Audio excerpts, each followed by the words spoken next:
होता है कि टेराकोटा जो शिल्प होता है, पहले कलाकृतियों को मिट्टी में बना लेते हैं और फिर इसे आग में पका लेते हैं, उसे ही टेराकोटा कहा जाता है। पहले बोर्ड ने इसका उत्तर ताम्र मोहर लगाई थी, चूंकि देखिए सवाल ही नहीं उठता।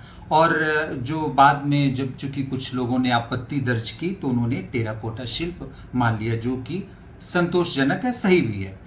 अब देखिए एक सवाल पूछा गया, ये जो लोग कहते हैं कि मेरी किताबें प्रमाणिक नहीं है, वो कृपया जरा ध्यान से सुन लें और कान को खोल लें। एक सवाल पूछा गया कि मोहनजोदड़ो से प्राप्त नृत्यांगना की मूर्ति की लंबाई क्या है। जब मैंने शुरू में, चूंकि पहले मैं बच्चों को पढ़ाता भी था, कोचिंग वगैरह भी शुरू में, जब सरकारी नौकरी मुझे नहीं मिली थी तो मैं बच्चों को एक इंस्टीट्यूट में पढ़ाता भी था। तो वहाँ पे मैंने देखिए शुरू में ही आपको संकेत कर दिया था कि मोहनजोदड़ो से प्राप्त जो कांस्य नर्तकी है या नाचने वाली लड़की है, या इसे अंग्रेजी में हम कहेंगे डांसर या डांसिंग गर्ल, तो देखिए इसकी जो लंबाई है, जो लंबाई को पूछा गया है तो 10.5 सेंटीमीटर। अब कुछ लोग जो, अब हम क्या बताएं, उनकी मति मारी गई है कि वो बताते हैं पुरानी किताबें, कि आप पुरानी किताबें पढ़िए। भाई पुरानी किताबों को पढ़ करके आप गलती कर रहे हैं, अभी भी आपकी आंख नहीं खुल रही है। देखिए मेरा मकसद ये नहीं कि आप मेरी किताबों को पढ़िए, मैंने किताबों में बहुत प्रामाणिक काम किया है। आप देखिए इस किताब में मैं आपको भारतीय चित्रकला का इतिहास दिखाऊं। ये किताब, ये जितने प्रतियोगी छात्र छात्राएं हैं या जो बीएमए कर रहे हैं, शोध कर रहे हैं, वह सब के लिए समान रूप से इम्पोर्टेंट है। सब जितने भी हैं कला से जुड़े, कला अध्येता, सब के लिए इम्पोर्टेंट है। इस किताब में भी आप देखेंगे मैंने क्लियर किया हुआ था कि कांसे की जो नर्तकी है, इसकी ऊंचाई जो है 10.5 सेंटीमीटर। मैंने देखिए चित्र को भी छापा है ताकि जो लोग इस नर्तकी को अभी तक नहीं देख पाए वो देख सकते हैं। देखिए, अब देखें आप, इतना स्पष्ट पूरी जानकारी के साथ आप देखिए इस नर्तकी को दिया गया है। और देखिए जो हमने आंकड़ा दिया है बहुत ही प्रमाणिक, और इसके लिए मैं स्वयं नेशनल म्यूजियम गया था, उसको मैंने विजिट किया। वहाँ पर एक हड़प्पा गैलरी है और उस गैलरी में, चूंकि यह कलाकृति भी हड़प्पा गैलरी मतलब राष्ट्रीय संग्रहालय के हड़प्पा गैलरी में है और सारी सूचनाएं वहाँ से मैंने ली हैं, तो गलती होने की संभावना बिल्कुल नहीं है। और इस किताब को आप निश्चिंत होकर के पढ़ें। जो लोग पुरानी किताब सजेस्ट कर रहे हैं, अभी भी आप होश में आए और सेलेक्ट हो जाने दीजिए लोगों को, नहीं तो यही बच्चे जब सेलेक्ट नहीं होंगे तो आपको कोसेंगे। और दुआ लीजिए, बद्दुआ नहीं लीजिए, क्योंकि गुरु होकर के आप विद्यार्थियों की बद्दुआ लेंगे तो यह कहीं ना कहीं बद्दुआ आपको लगेगी। तो पढ़िए, आप लोग खूब अच्छे से पढ़िए, ये किताब तो जरूर लेकर के पढ़िए। तो देखिए इस तरह का जब भी सवाल आपसे पूछा जाए कि मोहनजोदड़ो से प्राप्त नृत्यांगना की मूर्ति की लंबाई क्या है, तो आप लगाएंगे 10.5 सेंटीमीटर। आप देखेंगे ये जो मैं सॉल्व करवा रहा हूँ, ये टीजीटी कला टीजीटी है, व्याख्यात्मक हल प्रश्न पत्र 1999 से 2021, इसे भी आप ले लें। और बहुत ही सटीक मैंने इसमें व्याख्या किया हुआ है, आप देख सकते हैं, बहुत सुंदर व्याख्या, सटीक व्याख्या। चलिए अब देखिए बाद में हालांकि पहले भी बोर्ड ने इसका उत्तर 10.5 सेंटीमीटर ही माना। कुछ लोगों ने आपत्ति की कि नहीं, पुरानी किताबों में इसकी जो लंबाई है 9.3 सेंटीमीटर, चूंकि यह भी एक ऑप्शन था। लेकिन बोर्ड ने दरकिनार करते हुए सारी आपत्तियों को इसका उत्तर जो है 10.5 सेंटीमीटर ही माना। चूंकि देखिए मैंने अपनी किताब, इस किताब में भी 10.5 सेंटीमीटर लगाया हुआ है, मतलब मेंशन मैंने किया हुआ है। तो इस वजह से भी देखिए जो भी काम मैंने किया प्रमाणिक किया। मैं 100 बार आपसे बता रहा हूँ, इन किताबों को लेकर के पढ़िए। बहरहाल अब हम एक और सवाल देखते हैं। देखिए ये भी एक तरह से विवादित ही मानेंगे। सवाल पूछा गया है कि कला में संतुलन है, संतुलन की परिभाषा मतलब बैलेंस के बारे में पूछा गया है। और इसका देखिए जो सही उत्तर है कृति में स्थायित्व, बैलेंस। संतुलन का मतलब ही बैलेंस होता है। अब जो भी कलाकृति आप देखिए, अगर हम शास्त्रीय कला की बात करें, चूंकि जो अजंता है उसकी अगर हम कला की बात करें, वहाँ पर जो फ्रेस्को माध्यम में कलाकृतियाँ बनाई गई हैं, हालांकि विशुद्ध रूप से यह टेम्परा तकनीक है, लेकिन अभी भी लोग फ्रेस्को तकनीक के नाम से ही जानते हैं कि यहाँ की जो कलाकृतियाँ बनाई गई हैं फ्रेस्को तकनीक में बनाई गई, पर विशुद्ध रूप से यह टेम्परा है, आपको जानकारी होना चाहिए। तो देखिए वहाँ पर भी बैलेंस, ये जो भिक्षु चित्रकार, चूंकि ज़्यादातर अजंता के जो चित्रों को उकेरने का काम किया है भिक्षु चित्रकार ही थे, उन्होंने बैलेंस, आप कोई एक कलाकृति, जैसे हम मार विजय की बात करें या पद्म पाड़ी बोधिसत्व की बात करें, आप देखेंगे जो मुख्य आकृति है वह बीच में है, मतलब चित्र के फ्रंट सम्मुख भाग में आप देखेंगे वो जो बड़ी आकृति है, जो मेन आकृति है, उसको सम्मुख भाग में बनाया जाता है, और जो छोटी छोटी आकृतियां हैं उनको सहायक आकृति भी आप मान सकते हैं, वह बैकग्राउंड में मतलब पृष्ठभूमि में सजाया, उनको बड़े करीने से सजाया जाता था या बहुत ही बैलेंस बना के। तो आप इस तरह से समझ सकते हैं चीज़ों को चित्रों के माध्यम से भी। तो शास्त्रीय विधि विधान, अब आप कहेंगे कि सर शास्त्रीय विधि विधान क्या है, तो देखिए जो हमारे शास्त्रों में जो चित्रकारी पद्धति का हमारे शास्त्र, जैसे विष्णु पुराण, हम विष्णु धर्मोत्तर पुराण की बात करें, उसके चित्र सूत्र की बात करें, तो चित्र सूत्र में भी चित्रकला की जो विधि है या विधान है उसके बारे में डिटेल उल्लेख किया गया है, तो आप चित्र सूत्र को भी देख सकते हैं। बहरहाल एक और हम देखिए विवादित सवाल पर चर्चा करना चाहेंगे आपसे। एक सवाल पूछा गया, सब लोग लगभग भौचक्के रह गए, शॉक्ड हो गए आप। Government school of art Calcutta की स्थापना किस वर्ष हुई? अभी तक आप जानते थे 1954 ईस्वी में, लेकिन देखिए यहाँ पर दिया हुआ है कि 1864 ईस्वी, 1864। तो देखिए वो कुछ लोग समझते हैं इसको कि ये 1854, कुछ लोग 1954 बताते हैं, कुछ लोग 1864। देखिए जब मैं कोलकाता स्कूल ऑफ आर्ट को विजिट करने गया था, मतलब वहाँ पर जब मैं भ्रमण करने गया, तो वहाँ पर साफ वो जो उनका मेन बोर्ड है, जो कॉलेज का बोर्ड है जो आगे लगाया गया है, लोहे का बोर्ड, उस पर उन्होंने इसकी स्थापना वर्ष का जो एक तरह से मेंशन किया हुआ है वह 1864 ही है। तो आप 1864 दिमाग में रखेंगे कि यह सवाल कभी भी रिपीट हो तो आप 1864, 1854 या 1954 नहीं बल्कि 1864 हम लगाएंगे सही। देखिए इसके बाद जो एक सवाल बार बार पूछा जा रहा है उस पर भी आप जरा सा गौर करेंगे कि मेघदूत चित्र श्रृंखला का चित्रकार कौन है। थोड़ा सा मैं बीच में रुकना चाहूँगा, क्योंकि देखिए ये यहाँ पर ये जो सवाल पहले जो जिस सवाल पर मैंने चर्चा किया, government school of art Calcutta की स्थापना किस वर्ष में हुई, तो देखिए यहाँ पर 1864। आप इस किताब में देखेंगे तो आप कहेंगे सर ये जो आपने यहाँ पर डेट दिया है वो कुछ भिन्न आपने दिया है। देखिए जैसे हम यहाँ पे जो डेट दिए हैं, government college of arts and craft Kolkata 1854, इसमें आप देखेंगे 1854 दिया गया है। देखिए कुछ कॉमन सेंस होना चाहिए आपके पास, कॉमन सेंस, कॉमन सेंस से ही सवाल सही होते हैं। अगर यहाँ पे 1864 न दे करके 1854, विकल्प में 1854 होता तो आपका उत्तर 1854 हो जाता। तो थोड़ा सा आप समझदारी, सूझबूझ, कॉमन सेंस का मतलब सूझबूझ का प्रयोग करके ही उत्तर निकालेंगे, ठीक है ना। तो चलिए हम अगले सवाल पर चर्चा करते हैं। देखिए यहाँ पर मेघदूत चित्र श्रृंखला के बारे में पूछा गया है कि इसके चित्रकार कौन है।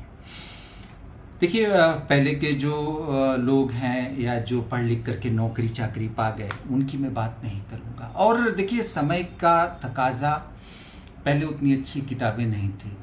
आज आपने देखा मैंने 2 खंडों में आधुनिक समकालीन कलाकारों वाली किताब जरूर पढ़ी है, बहुत अच्छी किताब है। उसमें जो देश में नामचीन कलाकार रहे, चाहे चित्रकार हो, मूर्तिकार हो या छापाकार रहे हों। मैंने उत्तर प्रदेश की भी बात करूं, मेरी किताब से पहले जब मैंने किताब लिखा उसके पहले उत्तर प्रदेश के जो कलाकार जिन्होंने अच्छा काम किया था उनके बारे में भी आपको कोई सूचना नहीं मिल पा रही थी। तो देखिए उसमें भी मैंने बहुत अच्छा काम किया है। जो लोग आधुनिक समकालीन कलाकारों वाली कोई किसी भी राइटर की किताब पढ़ रहे आप पढ़िए, हम आपको रोकेंगे नहीं, लेकिन मेरी वाली किताब जरूर पढ़िए, क्योंकि बिना उन किताबों को पढ़े, देखिए एक बार फिर मैं आपको बता दूं कि बिना मेरी किताबों को पढ़े आपको पूर्णता नहीं मिलेगी। मैं ये कोई आपको डरा नहीं रहा हूँ, ये सच बात है। आप 2021 या 2016 का पेपर दिए होंगे या जो लोग दिए होंगे आप देखेंगे हूबहू सवाल पूछे गए हैं। तो ये मेरा कोई धमकी या कोई डराने वाली बात नहीं है, पर आपको आंख मूंद करके ये ऐसा ना हो कि मेरी किताबों को छोड़ करके आप फिर से वही पुराने ढर्रे पर चल रहे हैं। तो जो लोग आपको मिसगाइड कर रहे हैं, इसका भी ध्यान दीजिए, चूंकि आप समझदार हैं और आप बेवकूफ़ नहीं हैं, आप समझदार हैं। बहुत ही सूझबूझ के साथ आपको काम करना होगा। मेरी 10 किताबें हैं, आप 10 किताबों को, आपके पास पैसे नहीं, आप थोड़े थोड़े 2-2 4-4 करके सारी किताबों को उठा लाइए और आप इस किताब से शुरुआत करिए।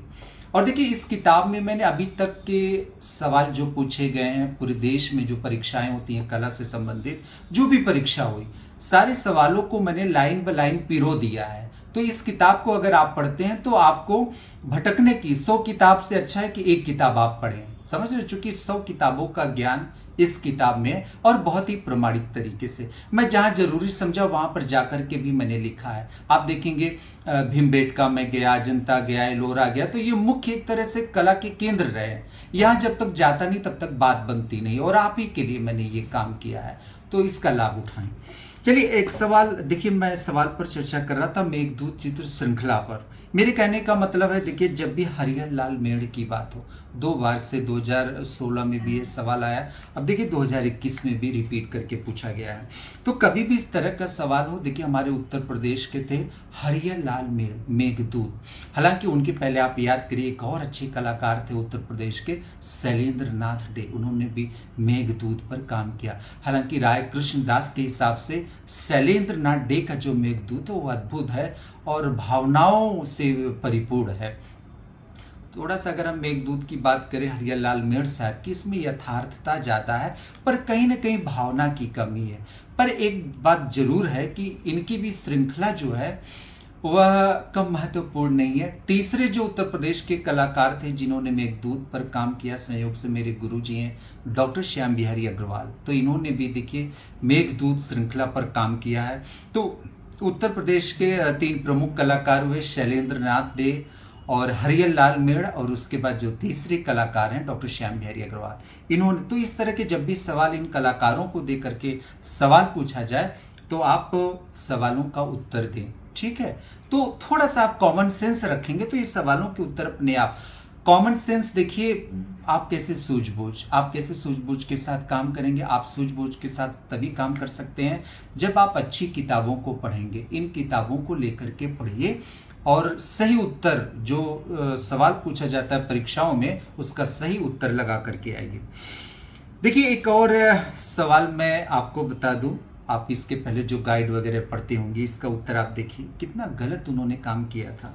शुरू में मधुबनी चित्रों में किस प्रकार के रंगों का प्रयोग किया जाता है। देखिए, इसमें 2 ऑप्शन आपको मिलेंगे, जैसे प्राकृतिक, अप्राकृतिक। भाई, अप्राकृतिक क्या होता है? आप रिवीजन नोट्स देखिए, कितना बढ़िया काम रिवीजन नोट्स। मुझे लगता है कि इस तरह की गाइड आपको कला की, हम इसे अगर कला का रामचरित कहें तो गलत नहीं होगा, नहीं कोई अतिशयोक्ति होगी। आप देखिए, ये जैसे ये मधुबनी से लेकर के तमाम लोक कलाओं के बारे में मैंने देखिए बहुत सुंदर लाइन बाय लाइन मैंने देखिए पिरोया हुआ है इस किताब में। 1 लाइनर की किताब है, ये बहुत सुंदर किताब है। इसमें आप देखेंगे तो हर चीज, जैसे अगर हम मधुबनी पेंटिंग की भी बात करें तो भी मैंने देखिए यहाँ पे मेंशन किया है कि मधुबनी के जो रंग थे वह कैसे थे, प्राकृतिक रंग थे। ये देखिए, आप देखेंगे ये प्राकृतिक रंग थे। और कौन कौन से, जैसे हल्दी है, केले के पत्ते हैं, लाल रंग के लिए पीपल की छाल है, सफ़ेद रंग के लिए खड़िया है, काजल है, तो ये सब प्राकृतिक रंग ही थे। कोयले हैं, तो ये सब प्राकृतिक रंग है। तो देखिए, इनको अभी मैंने देखा कि पीजीटी 2021 की परीक्षा पीजीटी में पूछा गया। देखिए, यह सवाल पूछ लिया गया मधुबनी का, एक महिला से संबंधित, कि मधुबनी पेंटिंग में पहला पद्मश्री किसे मिला था? जगदम्बा देवी को। तो देखिए, इस तरह के, अच्छा देखिए, मैं इस बार मैंने क्या किया, चूंकि इस तरह के सवाल पूछे जा रहे हैं तो मैंने एक लिस्ट भी दे दिया है मधुबनी कलाकारों की। आप देखेंगे लिस्ट पाएंगे कि किन कलाकार को कौन सा पुरस्कार मिला, किस सन में मिला, या पहला, दूसरा, तीसरा। देखिए, आप देखिए क्रमबद्ध तरीके से मैंने दिया हुआ। तो बहुत मेहनत किया हूँ। आप ये कहिए कि मैंने अपने जीवन का एक बड़ा हिस्सा कला लेखन हेतु दे दिया है, तो आप लाभ उठाएं। चलिए कुछ सवाल पर और चर्चा करें। देखिए एक और विवादित सवाल, हालांकि आज भी लोग कहते हैं अरे राकेश गोस्वामी सर ने अपने हल प्रश्न पत्र में जो बोर्ड ने माना उसको न दे करके जो नहीं मानना चाहिए उसको मान लिया। देखिए अगर कोई अंधा व्यक्ति भी अजंता को देखने गया, अंधा व्यक्ति भी, उसके पास भगवान ने चक्षु नहीं दिए, वह भी बताएगा कि जो मार विजय की मूर्ति है, देखिए मैं चित्र की बात नहीं कर रहा हूं, मैं मूर्ति की बात। हालांकि यह मामला अभी भी हाई कोर्ट में विचाराधीन है और जो लोग हाई कोर्ट में गए हैं इस प्रश्न को लेकर के वो जरूर जीतेंगे। मैंने एक चित्र लगाया हुआ आप देख सकते हैं मार विजय का, आप ये देखिए। जो लोग इस किताब को पढ़ रहे होंगे आप देखिए, इस मूर्तिशिल्प को आप देख सकते हैं। आप देखिए, आप स्पष्ट देखिए, इस मूर्ति के सम्मुख मैं खड़ा हुआ हूं ताकि जो लोग उसी जमात में हैं, हम ये नहीं कहेंगे अंधे हैं, पर उन्हीं की श्रेणी में जो है नहीं देख पा रहे हैं, आप ये मैं आपको दिखाना चाहूँगा। जो लोग बरगला रहे हैं आपको कि उस गुफा में यह नहीं है मूर्तिशिल्प, तो देखिए मैं उसी गुफा के सम्मुख, मतलब उसी मूर्ति के सम्मुख हूँ। तो इस तरह की बात करना बचकानी है। हालांकि जहाँ तक बोर्ड की बात है, बोर्ड ने नासमझी दिखाई है, लेकिन यह सवाल बच्चे हाई कोर्ट में लेकर के गए हैं और जरूर जीतेंगे। तो कभी भी देखिए इस तरह का सवाल पूछा जाए कि मार विजय की मूर्ति किस गुफा में है, तो आप लगाएंगे गुफा संख्या 26 में। और मैंने ये भी देखा कि अजंता के, मैं स्वयं गया था वहाँ पे, अजंता के गुफा संख्या 26 में सबसे ज़्यादा मूर्ति शिल्प है। अगर सवाल ये भी पूछा जाए कि अजंता के किस गुफा संख्या में सबसे ज़्यादा मूर्ति शिल्पों का निर्माण हुआ है या मूर्ति शिल्प पाए जाते हैं या मूर्तियाँ बनाई गई हैं, तो आप बताएंगे गुफा संख्या 26। लेकिन अगर चित्र की बात हो, देखिए यहाँ चित्र न देख कर के मूर्ति का उल्लेख किया हुआ, अगर चित्र की बात है तो निसंदेह वह गुफा संख्या 1 होगा। तो इस तरह थोड़ा सा आप सूझबूझ के साथ काम कर सकते हैं। देखिए अगला जो सवाल है मैं उस पर भी चर्चा करना चाहूँगा। अब देखिए जैसे सूझबूझ, देखिए सूझबूझ कैसे होता, कब समझदारी आपकी बढ़ती, जब किताबें आप पढ़ते। आप इस किताब को जब आप पढ़ेंगे तो जब आधुनिक कला की बात होती है तो देखिए उसमें मैंने अर्नेस्ट विनफील्ड हैवेल, मतलब ईवी हैवेल के बारे में भी सूचना दिया, जानकारी। ईवी हैवेल, अब देखिए आप जो पुरानी किताबें पढ़ते हैं, मैं देखता हूँ उनके पास शब्दकोश की भी कमी है, अर्थ का अनर्थ उसमें दिए हैं ईवी हैवेल, ईवी नहीं ईवी हैवेल, मतलब अर्नेस्ट विनफील्ड हैवेल। देखिए ये वाकई में कला इतिहासकार थे, एक अच्छे कला अध्यापक थे, एक अच्छे कला चिंतक थे, कला के हम कहेंगे दार्शनिक थे, पर चित्रकार नहीं थे। अब कुछ लोगों को इनका नाम ही नहीं पता, सवाल यही पूछ लिया कि अर्नेस्ट विनफील्ड हैवेल कौन थे। अब आप ईवी हैवेल के बारे में तो जानते हैं, वो भी गलत लोगों ने लिखा, ईवी नहीं बल्कि EV Havell, Ernest Vinfield Havell. अगर पूरा नाम भी आपको पता होता तब भी आप लगा के आते कि कला इतिहासकार। बहुत सारे बच्चे लगा करके क्या चले आए कि यूरोप में पुनर्जागरण के कलाकार थे, जबकि कलाकार नहीं थे बल्कि कला चिंतक थे, आर्ट क्रिटिक थे, आर्ट हिस्टोरियन थे, ये सब आप मान सकते हैं। चलिए कुछ और हम सवाल पर देख लें, सवालों पर चर्चा कर लें। देखिए एक बहुत अच्छा सवाल पूछा गया है कि कांथा टेक्सटाइल का लोक रूप है, ये कहाँ से है। तो देखिए मैंने उसमें दिया है बंगाल, पश्चिम बंगाल का यह लोक कला है, तो इसे भी आप दिमाग में रखें। अब देखिए ये एक बहुत अच्छा सवाल पूछा गया इसमें कि सित्तनवासल गुफा चित्रों का विषय किससे संबंधित है। बौद्ध धर्म, ब्राह्मण धर्म, जैन धर्म, सभी का मिश्रण। जैन धर्म, कुछ विद्यार्थी मुझे फ़ोन करके पूछते हैं सर ये बताइए कि जैन धर्म से संबंधित सबसे प्राचीन जो कलाकृतियाँ पाई गई वो तो जोगी मारा होना चाहिए, तो बार बार सित्तनवासल को लेकर के सवाल क्यों सही किया जा रहा है। देखिए मैं आपको बता दूं, जब मैं जोगी मारा पर काम कर रहा था तो मैंने काफ़ी अध्ययन किया उस पर। ऐसे मैंने कुछ नहीं लिखा, मैंने कुछ अनर्गल नहीं लिखा। आप अगर जरा से भी आपके अंदर विवेक होगा आप मेरी बातों को समझ सकते हैं। या जो शोधार्थी हैं, फ़ोन, कई शोधार्थियों के मुझे फ़ोन आते रहते हैं, उनको भी अब बात समझ में आ रही है। देखिए, जब हम जोगी मारा पर चर्चा करते हैं, किसी ने जैन धर्म से जोड़ा, किसी ने वैष्णव धर्म से जोड़ा, किसी ने बौद्ध चैत्यों से जोड़ा, पर सब अनर्गल बातें। सही स्थिति यह है कि यह चित्र अस्पष्ट है। आपको पता होना चाहिए कि ये चित्र बाद में किसी अननोन हाथों द्वारा मिटा करके बनाए गए हैं, है ना।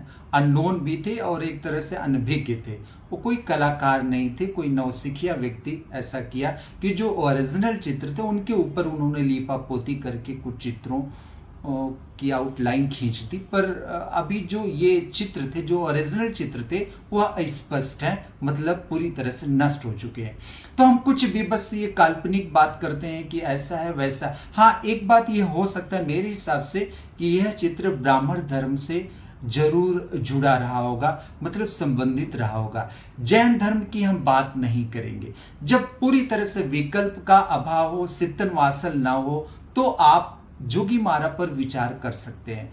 लेकिन समझदारी की बात मैं करूं, यहाँ के जो चित्र हैं किस धर्म से संबंधित है यह भी अस्पष्ट है, इसको दिमाग में रखिए। इसी वजह से जब जब इस तरह का सवाल बनता है, जैन धर्म से संबंधित सवाल बनता है, आप देखेंगे जो ऑप्शन दिए जाते हैं उसमें जोगी मारा विकल्प के रूप में नहीं होता है, हमेशा सिद्धन वासल को दिया जाता है। तो देखिए, तू डाल डाल तो मैं पात पात, ऐसा आपको करना होगा। और ये किताबें आपकी सच्ची पथ प्रदर्शक हैं। कई किताबें मैं आपको अभी दिखाता हूँ और किताबें, तो इस तरह से आप काम करिए। तो देखिए, कभी भी आपसे सवाल पूछा जाए सिद्धन वासल गुफा चित्रों का संबंध किससे, तो आप जैन धर्म बताएंगे।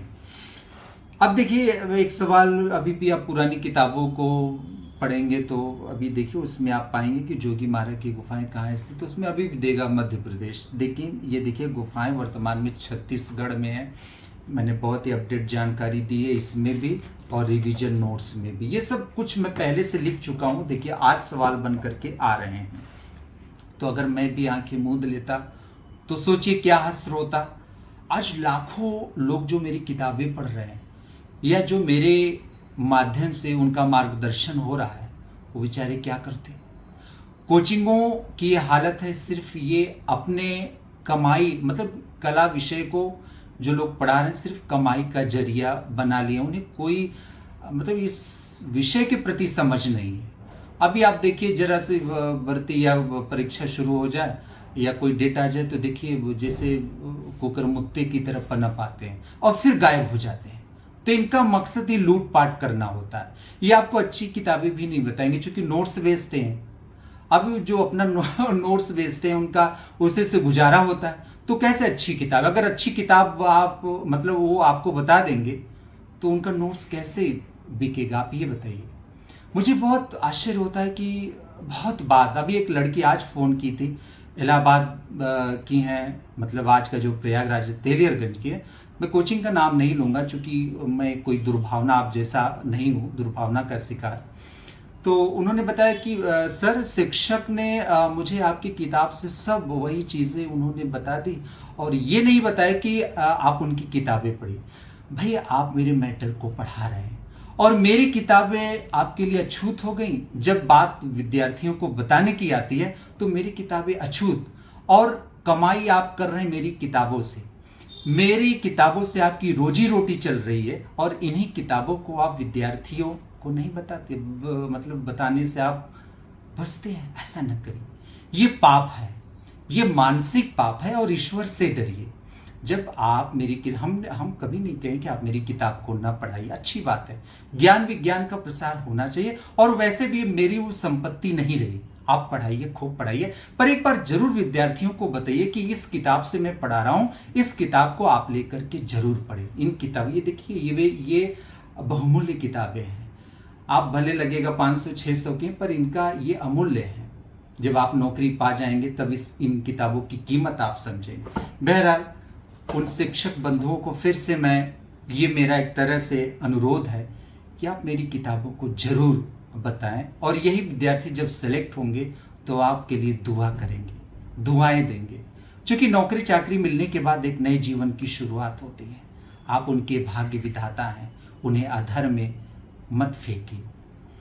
चलिए, तो हम देखिए एक और सवाल पर चर्चा करते हैं। देखिए, ये सवाल बहुत अच्छा है और पूछा भी जाता है कि जहांगीर की पत्नी नूरजहां का संबंध निम्नलिखित में से किस वस्त्र कला से। तो देखिए चिकनकारी, चिकनकारी को आप मत भूलिए। और लखनऊ की प्रसिद्ध कला है चिकनकारी, लखनऊ की कला है। और देखिए नूरजहां बड़ी पैशन परस्त थी और तरह तरह के आविष्कार पैशन में, जो फैशन में मतलब फैशन में तरह तरह के आविष्कार करती रहती थी। कल मैंने जब मैं इतिहास में इनको पढ़ रहा था, नूरजहां को कई इतिहासकारों ने इन्हें भारत में फैशन की जननी तक मान लिया है। तो नूरजहां को आप याद रखिएगा। अब देखिए एक बहुत सुंदर सवाल पूछा गया। देखिए कुछ लोग भागते हैं, भागते भागते वो गिर पड़ते हैं। सर वो मैंने आपकी रिवीजन नोट्स ले ली, प्रैक्टिस से तो अब मेरा काम हो जाएगा। कैसे काम हो जाएगा भैया, बोलो ना कैसे काम हो जाएगा। मैंने किताबें क्या, किस लिए मैंने किताबें लिखी, उनको मैं उन अलमारी में सजाने के लिए? वो तो आप ही के लिए ना। अगर आप किताबों के चित्र भी देखते तब भी इसका उत्तर आपको मिल जाता। ये जो सवाल पूछा गया, देखिए गुप्त काल की मूर्तियों में यमुना नदी के वाहन के रूप में किस जीव को दिखाया गया। मैं देखिए इसका उत्तर लोग गलत लगा करके चले आए। आप देखिए इसका उत्तर जो है कुर्म। कुर्म का मतलब कछुआ होता है, कच्छप।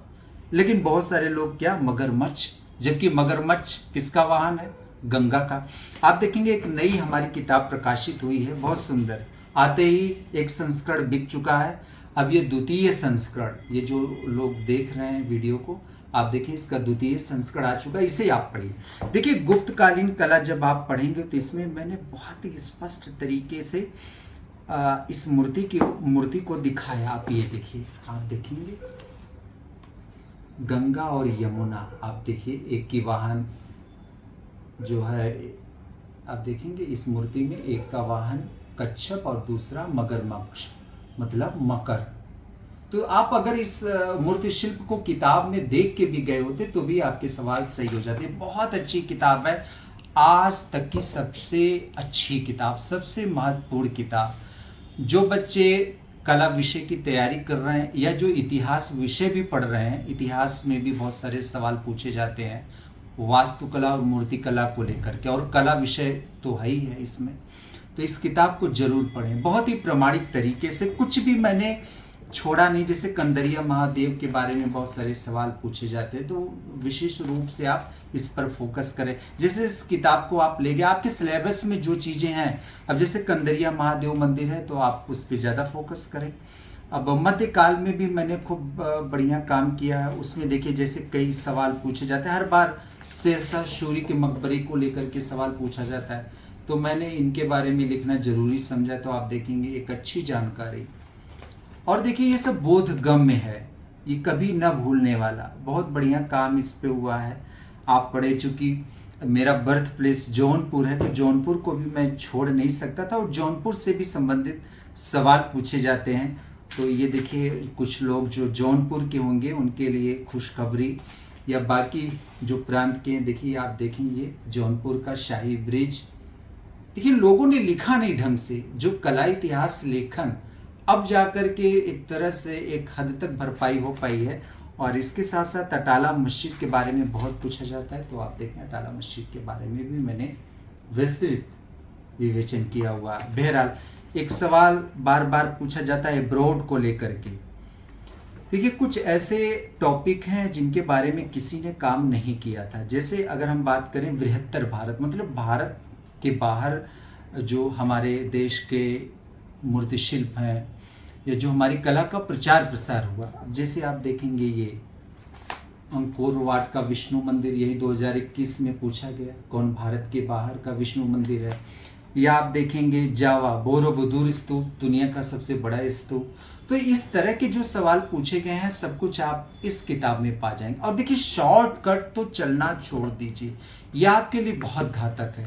अभी आपके पास समय, कुछ लोगों के फ़ोन आते हैं, सर समय कहाँ रह गया किताब पढ़ने। मैं आपको बता दूं अभी बहुत समय है, अभी कोई डेट नहीं आई है। आप चाहेंगे तो सब कुछ समय से पूरा कर ले जाएंगे।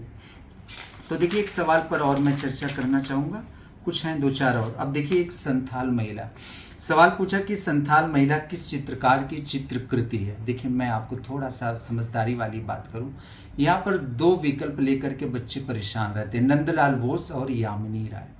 नंदलाल बोस ने भी संथाल परिवार पर मतलब संथाल जनजाति पर काम किया और यामिनी राय ने भी। लेकिन जब कभी वरीयता देने की बात, हालांकि बोर्ड 2011 में यह सवाल आया था, उसमें बोर्ड ने नंदलाल बोस को सही माना। लेकिन अब आप यहाँ पर देख रहे हैं, यहाँ पर नंदलाल बोस विकल्प में नहीं है, यहाँ पे यामिनी राय सही। आप यामिनी राय को क्यों सही नहीं कर रहे हैं? कुछ लोग गलत इनमें सुजिया छितेंद्रनाथ मजूमदार को लगा करके आ रहे हैं। भाई कॉमन सेंस, इसीलिए मैं कहता हूँ मेरी किताबें जो है उनको पढ़िए, इससे आपको एक समझदारी आएगी, आपको समझदारी विकसित होगी। अब देखिए विश्व का सबसे बड़ा स्तूप कहाँ पे है? तो कुछ लोग देखिए, अभी जावा मैंने बताया आपको, लिखा भी है मैंने जावा, यही सवाल डिवीजन नोट्स में भी आप पाएंगे। तो देखिए जावा, अगर हिंदुस्तान की बात करें, भारत की बात करें, या सवाल हिंदुस्तान और भारत को विकल्प में रख करके पूछा जाए कि भारत का सबसे बड़ा स्तूप कौन सा है, तब आप केसरिया, चंपारण का केसरिया लगाएंगे। तो इस तरह के बहुत सारे सवाल। देखिए एक सवाल गलत करके आप लोग चले आए, हमेशा से मैं समझाता रहा हूँ, सिंधु घाटी सभ्यता में चित्र अवशेष ज्यादातर किस रूप में प्राप्त होते हैं? कुछ लोग मोहर पर। देखिए मैं फिर से बताना चाहूंगा, बर्तन भांडों पर चित्रकारी की गई है। सबसे पहले बर्तन भांडों पर लाल रंग चढ़ा दिया गया, लाल रंग का एक लेप चढ़ाया गया और उसके ऊपर काले रंग से चित्रकारी की गई। कुछ लोग आज भी नहीं समझ रहे, जब पूछा जाए किस रंग का प्रयोग किया गया है तो लाल रंग का। चित्रकारी किस रंग से की गई है तो आप बताएंगे काले चमकीले रंग से, काले रंग से चित्रकारी की गई है। ठीक है, तो इस तरह के सवाल आप सही करके, और देखिए एक सरल सवाल आप गलत करते हैं तो कंपटीशन से आप बाहर हो जाते हैं। तो चलिए बने रहिए हमारे साथ। आज अच्छा मूड था तो मैंने कहा कुछ ज्ञान विज्ञान की बातें की जाए और थोड़ा आपके बीच समय गुजारूं। तो फिर किसी टाइम मिलता हूं किसी खास प्रसंग के साथ, तो चलता हूं।